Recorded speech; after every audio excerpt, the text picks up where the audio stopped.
Like many of you, I started drawing here and there when I was in kindergarten. I thought it was such a beautiful thing, so I kept drawing. Not every day, of course, because I also enjoyed doing other things at that age. But I can't lie, I missed that time because I was doing it purely for fun. I was drawing random things or whatever came to mind. And if I remember correctly, I didn't usually draw to please others or because I had a goal in mind. Seriously, I just drew because I wanted to. It didn't matter if it looked conventionally good or not. I was just happy to draw. It was the same with my friends. We would challenge each other to draw the most random things we could think of. Like how each of us would draw a poisonous sword. It was really fun. We would also do it during class. And of course, we were sitting at the very back. We would just ignore the teacher and not give a about the lesson they were teaching. We would get too loud when we created something insane and start hyping each other up. And the next thing you know, the teachers would call us out because we were interrupting the class. Sometimes they would make us wait outside the classroom as punishment. Regardless, those were really fun times. However, in third grade, that's when I experienced my first jealousy toward another person, or quite frankly, a close friend, because he was drawing a lot better than I was. I didn't hate him, I was just jealous. It was more about how accurately he could draw things, so it was very technical. But I still vividly remember that was the exact moment I wanted to take drawing seriously. From that point on, it wasn't about what I enjoyed anymore. It became more like, oh, I need to copy exactly what I see.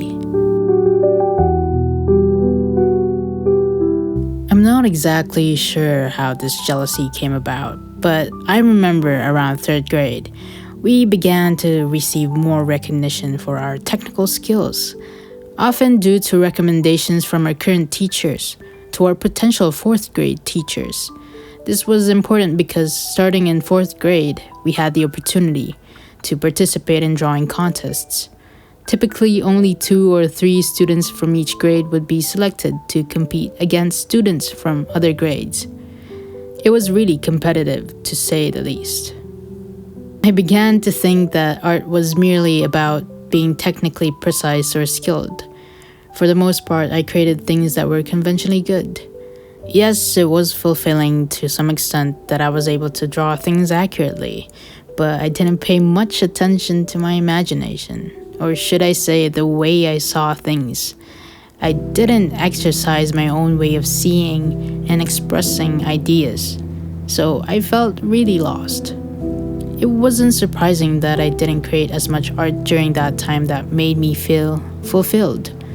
It became tedious, which shouldn't be a surprise now that I think about it. But what did I know at that age, right? I didn't know how to overcome that phase. It just went on and on. I carried on aimlessly until I began to question why I kept saying, I love art, so I want to make art. Okay, yes, I love art, but what exactly is it that I love about art? I understood the essence of creating art much better when I was young and carefree than when I began creating with others' opinions in mind. Ignorance is bliss, right? I love making art because it was way more fun for me than reading stories. I loved art because I could draw the most random things I could think of. I loved art because I got to visualize stories I was making in my head and bring them to life for others to potentially see. I wasn't sensible enough to put these thoughts into words when I was a kid. But when you lose the magic of why you enjoyed creating art in the first place, you slowly try to get back to your roots, to understand what was so magical about art as a child. You ask yourself, or even your friends, why did it seem more fun? Why did our childhood seem a lot more colorful and vibrant? This doesn't only apply to us artists. In general, most of us were a lot more laid back when we were young because we didn't have much to worry about. However, as we become more exposed to the world, we slowly grow more and more uptight and cautious. We get more anxious. We overthink almost everything. We start to treat everything as a competition. Suddenly, it's no longer about just having fun or creating for the joy of it. Instead, we start comparing ourselves to others, becoming more insecure in the process. Why have we become so rigid? Is it because we have a lot more responsibility? Most likely. But all I'm trying to say is that we have a lot to learn from how we lived our lives as kids. There's so much we can unpack about our childhood. Our childhood holds countless insights into how we approach life and creativity.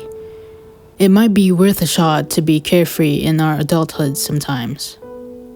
Art is not simply about being technically precise or convincing. Reflecting on my childhood, I wanted to create art because I had my own way of seeing the world, and from time to time I would like to share this with others. Maybe to inspire them or just to make them smile in ways that words sometimes can't. I keep wondering, why can't we, as adults, just once in a while create things spontaneously? What is so wrong about that?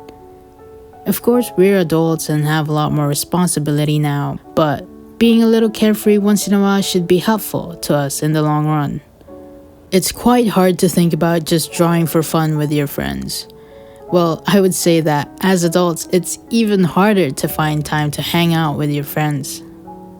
There's just so much going on in each other's lives.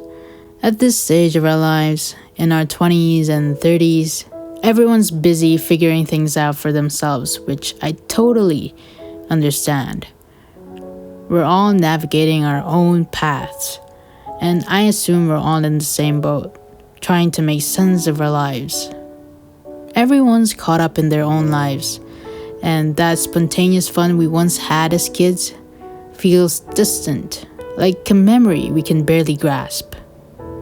The way we perceive or feel time is so odd, because it feels fast and slow simultaneously. When we were younger, time felt a lot slower. However, I think it would be nice to have a change of pace, where we can slow down and be a kid at heart for a moment. And again, I think it's worth a shot to reclaim some of this spontaneity in our adulthood. So keep going, keep creating. I'll see you in the next video.